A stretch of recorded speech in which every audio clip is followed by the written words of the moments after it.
Rowan from JTS here. Just a quick video talking about heat shrink.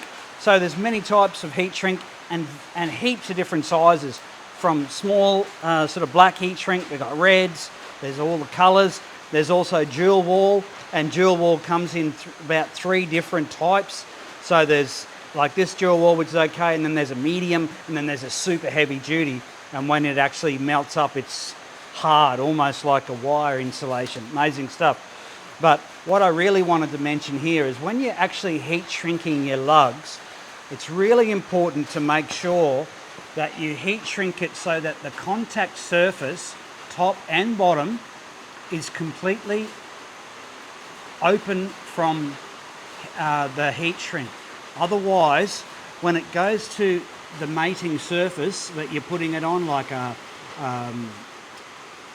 MIDI fuse or a 6-gang fuse block or something where it's sitting on the surface, that can cause a point of resistance because the two, when they go together, they're not exactly meeting, and the energy will try and get through there and get exposed, heat that up, melt the heat shrink even more, and it'll get stuck together. You'll have resistance point, you'll get heat, and possibly even in worse situations you could have fire from that. So it's really important when you do your heat shrink to keep it right back, and if it does go over like that, you can just get your knife, run it around,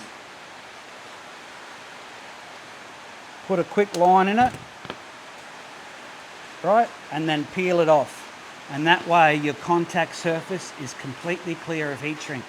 It's always worth the effort to make sure you get as least resistance as possible. All right, so that's all about heat shrink. Comment down below, ask us a question if you want to hear something about 12 volt, and we'll give you the information you want to hear. Cheers.